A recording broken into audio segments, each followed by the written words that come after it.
ulama-ulama sufi itu mengatakan lahud nasud, ya, itu ada lahud sifat-sifat ketuhanan, sedangkan nasud itu adalah kemanusiaan, ya. Ya. Sehingga pemahaman yang mungkin tidak didasari dengan ilmu, maka mereka mengatakan manusia mempunyai sifat yang sama. Manusia mempunyai sifat yang sama dengan Tuhannya. Ya, ini yang perlu kita menggarisbawahi, nanti kita jabarkan bersama-sama.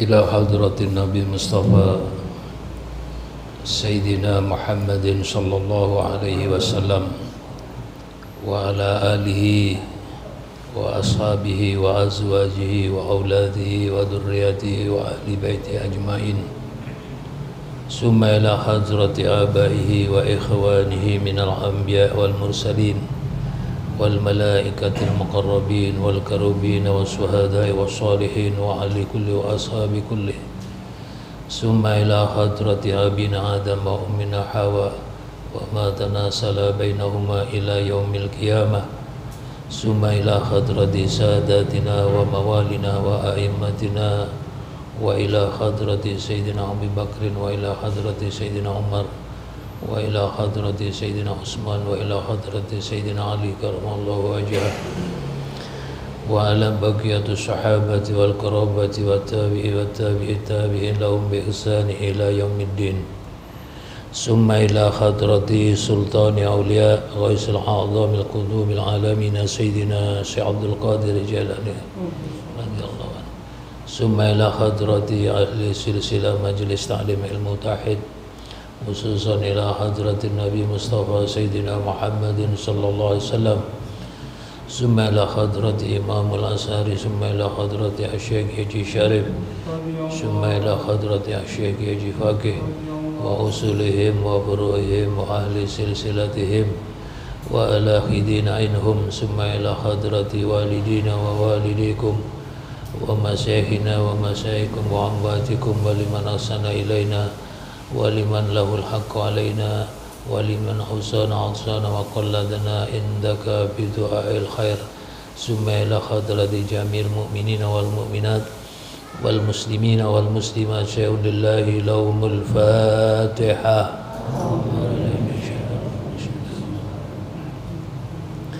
Alhamdulillahi rabbil alamin arrahmanir rahim maliki yaumiddin, iyyaka na'budu wa iyyaka nasta'in ihdinas siratal mustaqim siratal ladzina an'amta 'alaihim ghairil maghdubi 'alaihim waladdallin, rabbi firli wa liwalidayya amin. Alhamdulillah, puji syukur dumateng Allah ingkang paring taufik hidayah, yang telah membukakan hati kita sehingga kita bisa hadir wonten majelis ini. Muga-muga majelis niki diparingi rahmah lan barokah. Sholawat ma'assalam monggo sareng-sareng diaturaken kepada junjungan kita Nabi besar Muhammad sallallahu alaihi wasallam lan sedayane keluarga, para sahabat, zuriat lan pengikut beliau sampai hari akhir nanti. Alhamdulillah, dalu niki monggo sareng-sareng niat ngaji sing temen, muga-muga dadi ilmu ingkang manfaat. Insyaallah kita akan membahas malam ini sareng-sareng mutolaah tentang Nur Muhammad. Di dalam ilmu tasyawuf, makhluk yang pertama kali diciptakan oleh Allah itu adalah Nur Muhammad. Setelah itu baru diciptakan alam yang lainnya. Jadi sebelum Allah menciptakan yang di dalam sifat wujud niku wonten dawuh Allahul ladzi khalaqas samawati wal arda wa ma bainahuma. Jadi sebelum Allah menciptakan 7 langit wal arda lan pitung bumi wa ma bainahuma lan antara karune langit lan bumi, berarti segala sesuatu yang ada itu sebelum diciptakan itu semua Allah menciptakan Nur Muhammad. Rujukan dasarnya apa? Wa man huwa awwalu makhluqin khalaqallahu al-wahid. Dan siapa makhluk yang pertama diciptakan oleh Allah, yaitu Al-Wahid. Berkata para arif billah bahwa yang pertama kali diciptakannya oleh yang Maha Tunggal atau yang Al-Ahad, yaitu menciptakan Al-Wahid satu. Jadi Al-Ahad yang Esa menciptakan Al-Wahid yang satu. Nah, Al-Wahid ini yang dimaksud adalah An-Nur Muhammadi, yaitu Nur Muhammad. Jadi Allah Al-Ahad Esa itu menciptakan Al-Wahid yang satu.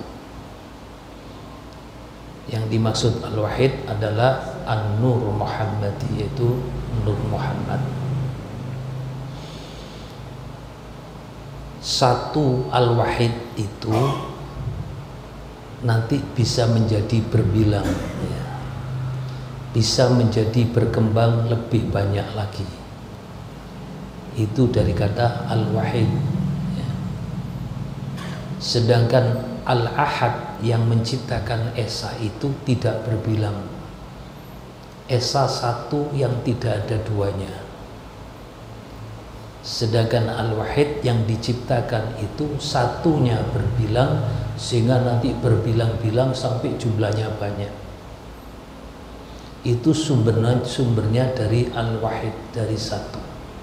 Siapa itu? Yaitu Nur Muhammad. Nur Muhammad itu sehubungan dengan pencapaian manusia pada derajat insanul kamil, yaitu yang disebut manusia yang sempurna. Kenapa disebut manusia yang sempurna? Karena mereka sudah mampu mencapai manusia yang sudah mencapai tingkatan tertinggi dari sifat kemanusiaannya. Dan itulah yang dibawa Rasulullah Muhammad SAW. Jadi Kanjeng Nabi itu diciptakan oleh Allah itu untuk memanusiakan manusia, sehingga ketika manusia sudah mencapai tingkatan tertinggi dari sifat kemanusiaannya, maka manusia itu telah memiliki yang disebut Nur Muhammad. Nur Muhammad. Dan kadang sering disebut juga dengan istilah lain, Nur Muhammad itu disebut Hakikat Muhammad,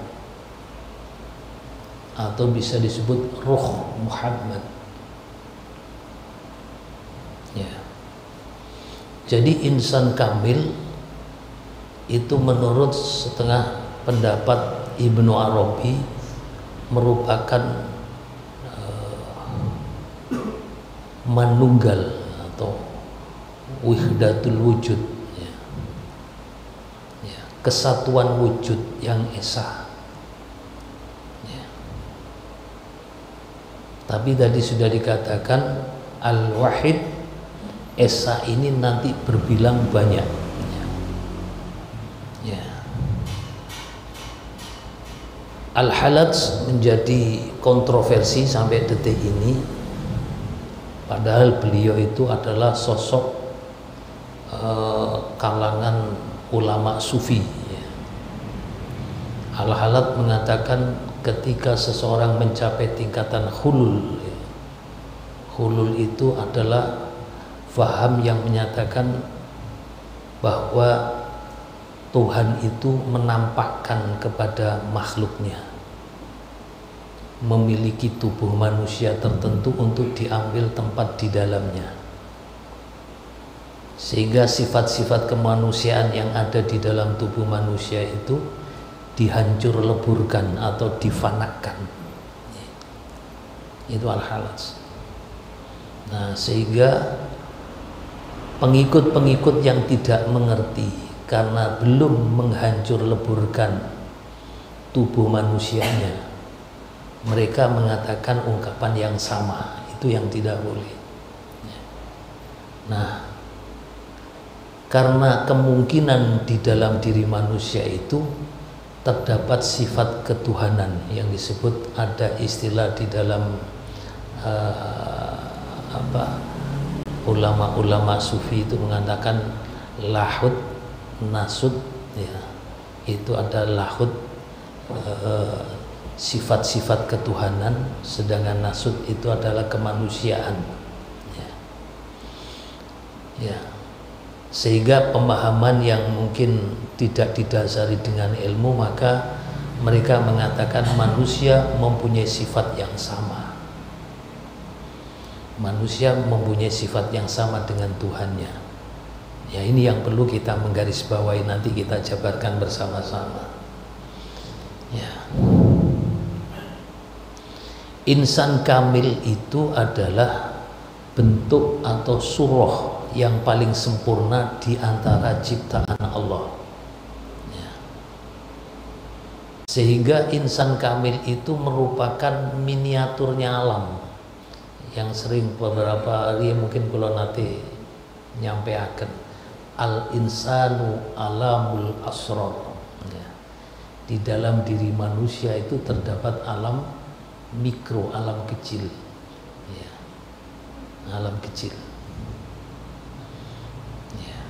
Jadi manusia itu merupakan, insan kamil ini merupakan miniatur alam, alam mikro. Sedangkan alam makronya ya alam semesta ini. Ketika insanul kamil mengenal dirinya serta mengenal kepada Tuhannya, karena mereka sudah memahami tentang miniatur di dalam dirinya. Makanya napa menungso niku didadekno karo Gusti Allah menjadi khalifah di muka bumi ini, ya. Menjadi khalifah karena insan kamil ini adalah cermin daripada alam yang makruh, ya. Cermin daripada alam yang makruh. Dan ini merupakan tajalliyat, penampakan diri Tuhan sebagai al-haq pada manusia yang sudah memiliki citra wujudnya Allah. Ya. Tapi di sini bukan berarti wujudnya manusia sudah hilang, ya, sudah fana, dihancur leburkan. Ya. Jadi hakikatnya hanya ada satu wujud, tidak ada dua wujud, yang disebut wahda al-mawjud. Yang ada hanya satu wujud, hanya Allah. Setelah diciptakan Nur Muhammad, muncul pertama kali pada manusia yang pertama, yaitu Nabiullah Adam, ya. Tentunya setelah alam-alam yang lainnya. Nur Muhammad muncul pertama kali di dalam diri manusia adalah Nabiullah Adam. Kemudian dilanjutkan pada nabi-nabi seterusnya. Ya. Dan yang paling sempurna itu terdapat di dalam diri Nabi Muhammad SAW. Karena Nabi Muhammad itu merupakan insan kamil yang menjadi uswah, contoh tertinggi di dalam kehidupan manusia. Uswah hasanah yang paling tinggi itu tidak ada lain kecuali Gusti Kanjeng Nabi Muhammad sallallahu alaihi wasallam. Insan kamil memiliki sifat-sifat yang dimiliki oleh Tuhan, atau kalau hadis Nabi yang mengatakan takhallaku bi akhlaqillah. Kanjeng Nabi ngajaraken iki. Takhallaku bi akhlaqillah. Berakhlaklah kalian dengan akhlak Allah.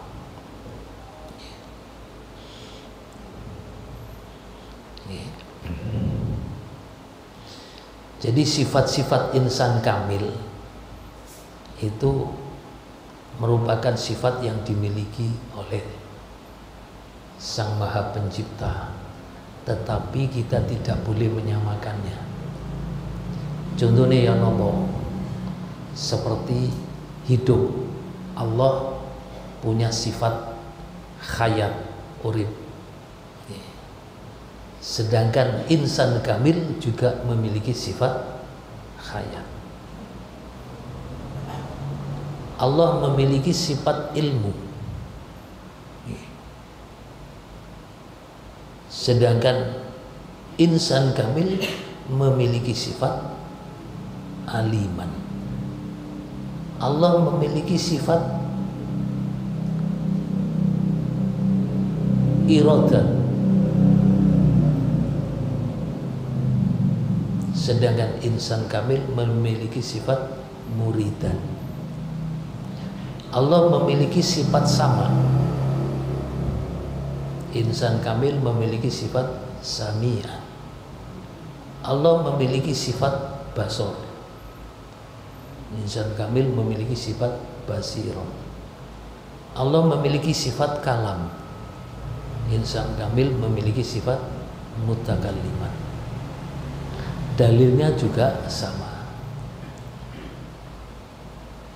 Ya.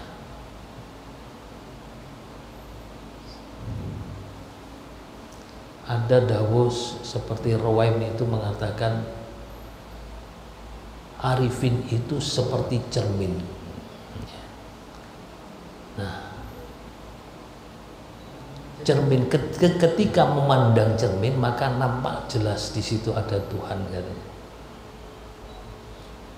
Tuhan merupakan cermin bagi manusia, manusia menjadi cermin bagi Tuhan.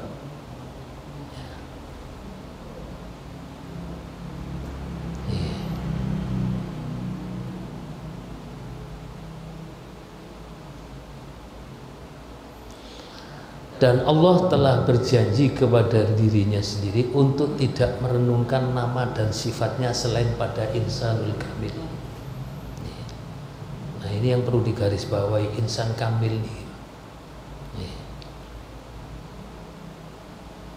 Menurut Syekh Al-Jili, benda-benda yang diciptakan oleh Allah itu sumbernya daripada Nur Muhammad.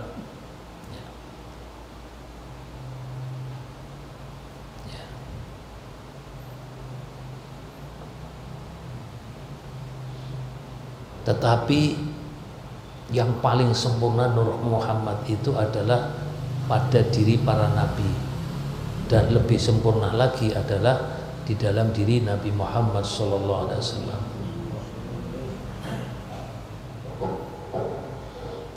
Ini saged bedaken iki.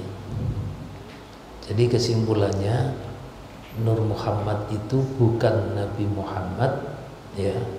Akan tetapi Nabi Muhammad itu juga bukan Nur Muhammad, tetapi Nur Muhammad mengambil bentuk yang paling sempurna ada di dalam Nabi Muhammad SAW. Makanya Kanjeng Nabi sadurunge lahir niku Muhammad itu sudah dikenal. Di Lauh Mahfud niku di ono tulisan nih, di oni cagak ini ditulis La ilaha illallah Muhammadur Rasulullah. Nama Muhammad.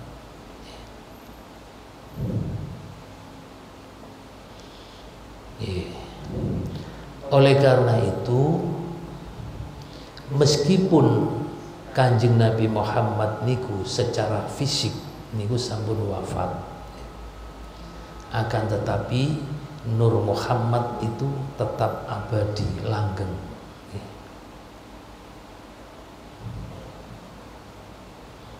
Tetap abadi.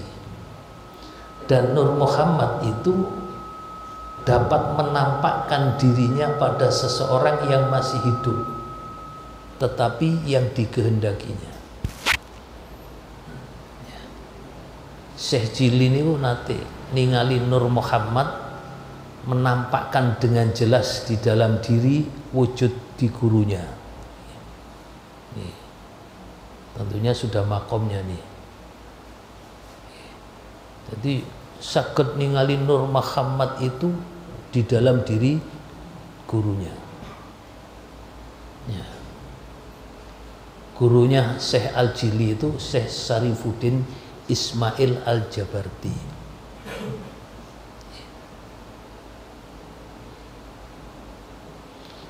Nah, pertanyaannya sekarang, penglihatan Nur Muhammad itu dialami oleh Syekh Al-Jili itu dalam keadaan sadar, bukan keadaan tertidur atau dalam keadaan mimpi, tidak, dalam keadaan sadar. Beda kalau seseorang itu bermimpi bertemu dengan Nabi Muhammad SAW. Berarti Kanjeng Nabi itu masuk ke dalam diri seseorang itu, tapi tidak membuat seorang itu terjaga dalam posisi tertidur. Makanya napa niku banyak dalil-dalil niku. At-ta'ayyunul awal atau ketentuan yang pertama ya. Ini disebutaken niku wau. Dasar yang digunakan dari hadis Nabi kata nih, awwalu ma khalaqallahu nuri. Yang pertama kali Allah ciptakan adalah nurku, kata Nabi Muhammad SAW. Kemudian awwalu ma khalaqallahu nuri nabiyyika ya Jabir. Awwalu ma khalaqallahu nura nabiyyika ya Jabir. Yang pertama kali Allah ciptakan adalah nur nabimu ya Jabir. Jadi merujuk redaksi awal, coba kita renungkan bahwa yang pertama kali diciptakan oleh yang Maha Tunggal atau yang pertama kali diciptakan Al-Ahad menciptakan Al-Wahid, yang satu. Jadi yang Maha Esa menciptakan yang satu. Oleh karena itu Ahad dengan Wahid mempunyai makna yang berbeda, tetapi hakikatnya satu.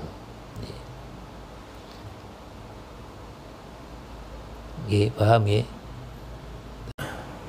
Untuk mencapai itu,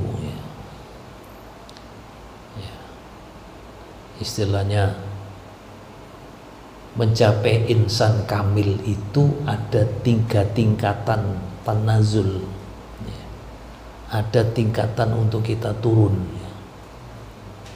Yang pertama, karena insan kamil itu menjadikan tajaliannya Allah, ya.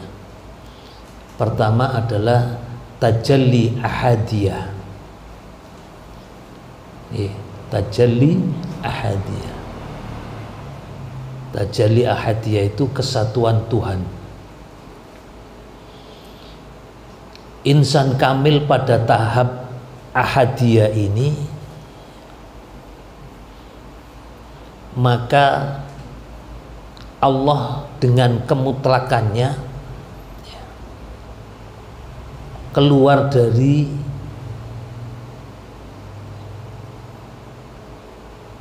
hijab-hijab yang ada, tanpa nama, tanpa sifat.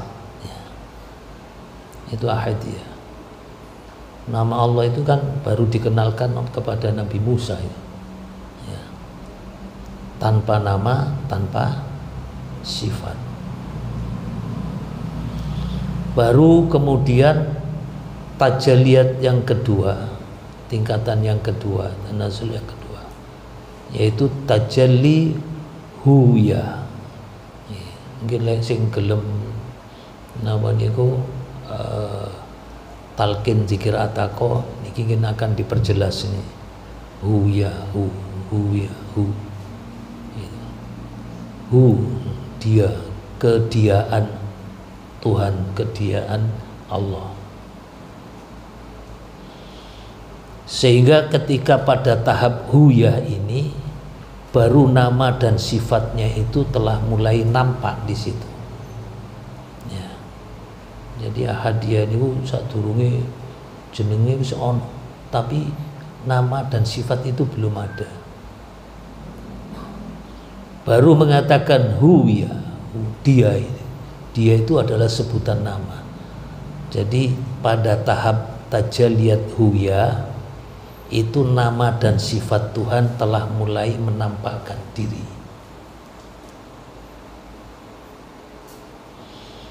Sampai ketiga tingkatan yang terakhir yaitu tajalliyat aniyah.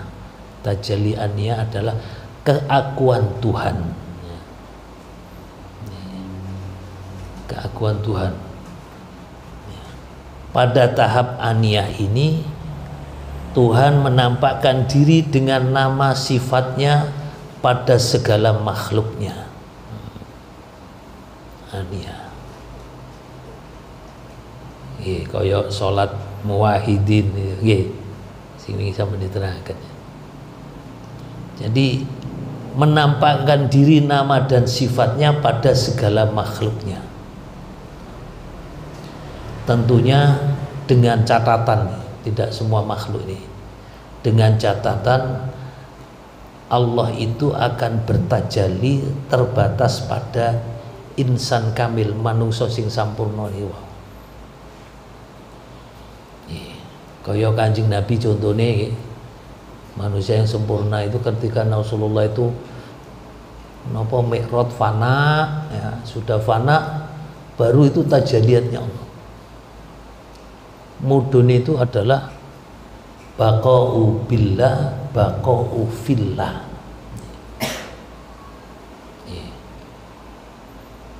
Pertama baqa'u billah, dengan Allah. Kemudian baqa'u fillah, di dalamnya Allah. Itu namanya kebakwaannya di situ, langgeng. Itu yang disebut Nur Muhammad, bersifat azali dan bersifat baqa, langgeng.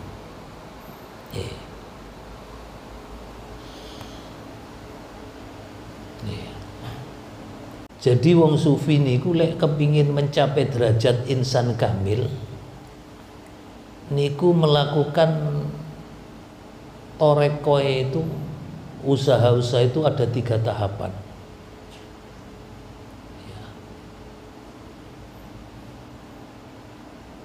Pertama adalah mereka berusaha menyinari dengan nama-nama Allah. Asma-asma Allah itu selalu terang di dalam dirinya. Baru masuk di dalam menyinari dengan sifat-sifat Allah. Sifat-sifat Allah itu dirasakan di dalam dirinya. Baru mereka masuk tahapan yang paling tinggi adalah menyinari tentang zatnya Allah. Sehingga disitulah Allah akan bertajalli dengannya. Nah, yang pada tahap terakhir ini seseorang yang disebut insan kamil itu memperoleh Nur Muhammad. Ketika memperoleh Nur Muhammad, menjadilah insan kamil. Paham ya?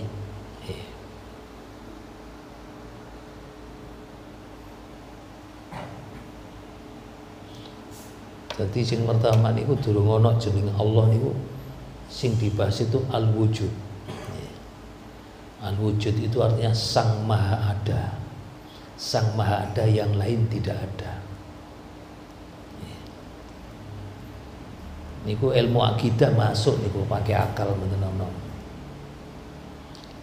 Ketika setelah pakai akal masuk di dalam hati, masuk kolbu, Berarti al-wujud itu wujud ada atau wajib ada ya. Zat wajibul wujud. Gak usah jeneng ya. Zat wajibul wujud. Ini dirasa nulis.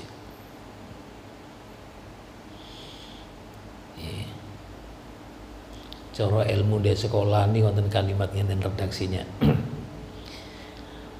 Negatif dikalikan negatif hasilnya positif ya. Ya. Tidak mungkin dengan tidak ada. Tidak mungkin zat wajibul wujud itu ya. Tidak mungkin zat wajibul wujud itu tidak ada. Gitu. Berarti tidak mungkin dikalikan tidak ada itu hasilnya ada. Itulah yang disebut al-wujud. Kan tidak mungkin. Tidak mungkin tidak ada itu jenenge apa? Wujud. Ya. Nama Allah belum muncul di sini. Nama Allah itu diperkenalkan kepada Nabi Musa, menyebut dirinya Anallah, akulah Allah. Berarti nama Allah itu di belakang. Di belakang. Tapi aja mau nyepelno lho, berarti si tas teko ndak. Walaupun nama Allah itu belum ada, tapi nama Allah itu sudah ada di dalam wujud itu. Soalnya jenenge Allah itu gak ono tunggale. Sak donya gak ono. Masih wong kafir gak wani ngene jeneng Allah gak wani.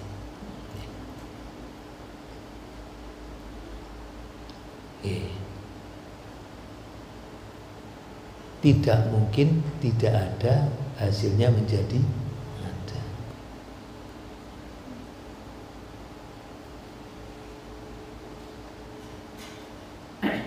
Kalau sering ngake contoh ya.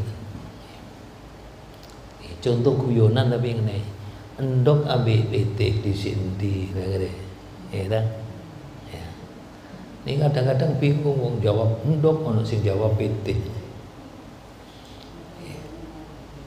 Padahal endok iku asale teko PT. PT asale teko endok. Ini contoh nih Pak. Ini sebenarnya arahnya ke sana. Muga-muga kula sampeyan dikei paham nang pangeran. Saketo ngraosaken ilmu yang betul-betul karena hidayah dari Allah Subhanahu wa taala. Lan menawi wonten lepat salahe menawi kula terlalu keblabasen nggih insyaallah tujuan kula mboten tetap kula berusaha mengerem. Mudah-mudahan napa diparingi hidayah kali Allah Subhanahu wa taala sehingga kita Allah akan memberikan petunjuk kepada kita semua. Niki mawon sing saged kula aturaken kirang langkunge nyuwun agungipun pangapunten. Wallahu muwaffiq ila aqwamit thoriq. Assalamualaikum warahmatullahi wabarakatuh.